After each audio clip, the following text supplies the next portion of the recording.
দুর্দান্ত স্বাদের সম্পূর্ণ নিরামিষ পদ্ধতিতে তৈরি পটল পাসিন্দা, যেটা পোলাও কিংবা ভাত দুটোর সাথেই মানানসই। নমস্কার, কুইজিনিয়া চ্যানেলের পক্ষ থেকে সকলকে জানাই সাদর আমন্ত্রণ। আমাদের সবার চ্যানেল কুইজিনিয়াকে সাবস্ক্রাইব করে পাশে থাকা বেল বাটন আর অল আইকন প্রেস করে রাখলেই সব নতুন ভিডিও নোটিফিকেশান আপলোড হওয়া মাত্র পৌঁছে যাবে আপনাদের কাছে। আজকে আমি নিয়ে এসেছি আপনাদের জন্য পটল পাসিন্দা, কিন্তু সেটা সম্পূর্ণ নিরামিষ পদ্ধতিতে তৈরি, আর এটা খেতে হয় খুবই সুস্বাদু। বানানো অত্যন্ত সহজ। আজকের এই রেসিপিটি একটি মাস্ট ট্রাই। আসুন দেখে নেওয়া যাক পদ্ধতি। এখানে আমরা নিয়েছি 500 গ্রাম পটল। পটলগুলোর খোসাটাকে অল্প অল্প করে ছাড়িয়ে দুটো দিক আমরা চিড়ে নিয়েছি, যেরকম ভাজার জন্য আমরা চিড়ে নিই। এরপর এতে আমরা প্রথমেই দিয়ে দিচ্ছি সামান্য একটু নুন, আর তার সাথে দিয়ে দিচ্ছি সামান্য একটু হলুদ গুঁড়ো। এবার এই নুন আর হলুদ দিয়ে পটলগুলোকে আমরা ভালো মতো মাখিয়ে নেব। প্রত্যেকটা পটলকে ধরে ধরে এরকম নুন হলুদ দিয়ে আমরা ভালো করে কোট করে রাখবো, আর তারপর এটাকে মিনিট 10 এরকমভাবেই রেখে দেবো। 10 মিনিট হয়ে গেলে কড়াইতে নিয়েছি সাদা তেল। তেলটা ভালো মতো গরম করে এর মধ্যে আমরা দিয়ে দিচ্ছি ওই নুন হলুদ মাখিয়ে রাখা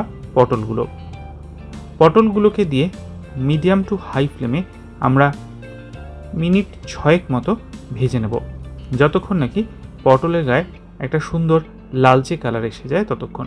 তবে হ্যাঁ, খুব বেশি লালচে করে কিন্তু ভাজা চলবে না। মোটামুটি অল্প বিস্তর লালচে কালার আসলেই কিন্তু এটাকে নামিয়ে নিতে হবে। ঠিক এরকমভাবেই কিন্তু আমরা পটলগুলোকে দেখুন ভেজে নিয়েছি। এরপর এগুলোকে আমরা তেল থেকে নামিয়ে নিলাম। এগিয়ে যাব রেসিপিটা নিয়ে। তার আগে মনে করিয়ে দিই আমার নতুন চ্যানেল লাইফ ইজ প্রেশাস, যেখানে জীবনের নানা দিক নিয়ে আমি আপনাদের সাথে আলোচনা করি। চ্যানেলটাকে সাবস্ক্রাইব করতে আজকের ভিডিও ডিসক্রিপশন বক্সে লিঙ্কটা প্লিজ চেক করে নেবেন। আর যদি ভিডিওগুলো ভালো লাগে লাইক শেয়ার কমেন্ট করতে ভুলবেন না যেন। ফিরে আসি রেসিপিতে। ভাজার পর যে তেলটা অবশিষ্ট ছিল তাতে ফোড়নের জন্য দিচ্ছি 2 ছোট টুকরো দারচিনি আর 3টে ছোট এলাচ দিয়ে 25 থেকে 30 সেকেন্ড এটাকে একটু নাড়াচাড়া করে নিচ্ছি। এদিকে একটা পেস্ট আমি বানিয়ে রেখেছিলাম। তার জন্য নিয়েছিলাম মিক্সি জারে 1 ইঞ্চি আদার টুকরো, একটা টমেটো, আর তার সাথে নিয়েছিলাম 3 থেকে 4 টেবিল চামচ পরিমাণ জল। সমস্ত জিনিসগুলোকে দিয়ে একটা মিহি পেস্ট এখানে আমরা বানিয়ে রেখেছি, আর এই পেস্টটাই আমরা এবার রান্নাতে অ্যাড করে দিলাম। দিয়ে মিনিট খানেক থেকে মিনিট 1.5 সময় নিয়ে এটাকে কষিয়ে নেওয়া হচ্ছে, যাতে টমেটোর কাঁচা গন্ধটা চলে যায়। টমেটোর কাঁচা গন্ধটা যখন চলে যাবে তখন এর মধ্যে দিয়ে দিচ্ছি ড্রাই স্পাইসেস। 1/4 টিস্পুন হলুদ গুঁড়ো, 1/4 টিস্পুন লাল লঙ্কার গুঁড়ো, 1/2 টিস্পুন কাশ্মীরি লাল লঙ্কার গুঁড়ো, 1/4 টিস্পুন জিরে গুঁড়ো, সবশেষে 1/4 টিস্পুন ধনে গুঁড়ো, আর তারপর দিয়ে দেওয়া হচ্ছে স্বাদ অনুযায়ী নুন। দিয়ে এবার এটাকে আমরা কষাবো। মোটামুটি 3 থেকে 4 মিনিট সময় নিয়ে এটাকে কষাতে হবে, যতক্ষণ নাকি এটা থেকে সুন্দর করে তেল ছাড়তে শুরু করে। দেখুন, এটাকে কিন্তু মিনিট 3 পরে সুন্দর একটা তেল ছাড়তে শুরু করেছে। ঠিক এই রকম কিন্তু তেলটা যখন ছেড়ে যাবে তখন বুঝবেন মশলাটা খুব সুন্দর করে কষানো হয়ে গেছে। এরপর এতে আমরা অ্যাড করে দিচ্ছি ওই ভেজে রাখা পটলগুলোকে দিয়ে আবারও মিনিট 2 থেকে 3 সময় নিয়ে ভালো মতো মশলার সাথে এপিট করে মিলে আমরা কষিয়ে নেব।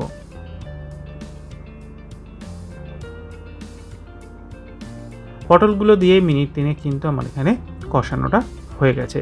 সুন্দর মশলাটা কষে গেছে, গন্ধ বেরোচ্ছে। এবার আমরা একটা মিক্সির বাটিতে নিয়েছি 200 মিলিলিটার পরিমাণ দুধ। তার মধ্যে দিয়ে দিচ্ছি 8 থেকে 10টা কাজু বাদাম, দিয়ে এটার একটা আমরা পেস্ট বানিয়ে নিচ্ছি। কাজু বাদামটা ভালো মতো যখন দুধের মধ্যে মিশে যাবে তখন আমরা এটাকে দিয়ে দিচ্ছি পটলের মধ্যে, দিয়ে আবারও মিনিট 3 থেকে 4 এটাকে আমরা কুক করে নেব। ফ্লেমটা আমি রেখেছি মিডিয়াম টু হাইতে।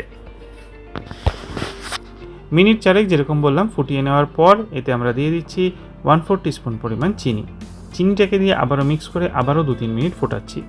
দিয়ে দিলাম 1/4 টিস্পুন গরম মশলার পাউডার। এটার রেসিপি লিঙ্ক ডেসক্রিপশন বক্সে দেওয়া থাকবে, চাইলে চেক করে নিতে পারেন।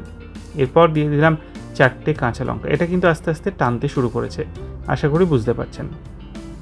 এখন দেখুন খুব সুন্দর করে কিন্তু মশলার তেলটা ছাড়তে শুরু করেছে। গ্যাসের ফ্লেমটা অফ করে দিয়ে দিলাম 1 টিস্পুন পরিমাণ ঘিটাকে দিয়ে ভালো করে নেড়ে চেড়ে মিশিয়ে নিলেই তৈরি হয়ে গেল সম্পূর্ণ নিরামিষ পদ্ধতিতে তৈরি দুর্দান্ত স্বাদের এই পটল পাসিন্দা। অতি অবশ্যই বাড়িতে একবার ট্রাই করুন, আর ট্রাই করে কমেন্টের মাধ্যমে আমাকে জানান কেমন লাগলো। ভালো যদি লেগে থাকে বরাবরের মতো একটা লাইক এবং প্রচুর প্রচুর শেয়ার করতে ভুলবেন না যেন। যারা এখনও চ্যানেল কুইজিনেকে সাবস্ক্রাইব করেননি, অনুরোধ করবো চ্যানেলটাকে সাবস্ক্রাইব করে এই পরিবারের সদস্য হয়ে যাওয়ার জন্য। লাইফ ইজ প্রেশাস গল্পের শেখালে কাল চ্যানেল দুটিকে সাবস্ক্রাইব করতে আজকে ভিডিও ডিসক্রিপশন বক্সে লিঙ্কটা প্লিজ চেক করে নেবেন। সবাই ভালো থাকবেন, সুস্থ থাকবেন, দেখা হবে পরের রেসিপি নিয়ে। আজ এ পর্যন্তই, নমস্কার।